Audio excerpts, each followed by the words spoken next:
This trend was explored in just 3 days. While we're trying hard to send our message from Gaza to the world in 300 days, and they restrict our voice, it blocks our contact, but we are continuing. Today I want to tell the world, we deserve life. We are human. We are dreamers. We are civilians. They killed more than 50,000 human.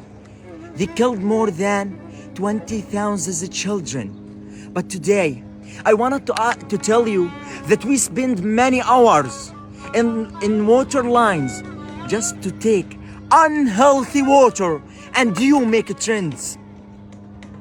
In the end, I wanted to tell you that it's very important to stand with us. It's very important to share our voice to the world. Do you know why? Because we deserve life. And follow us, because one day, if we're still alive, we will be great.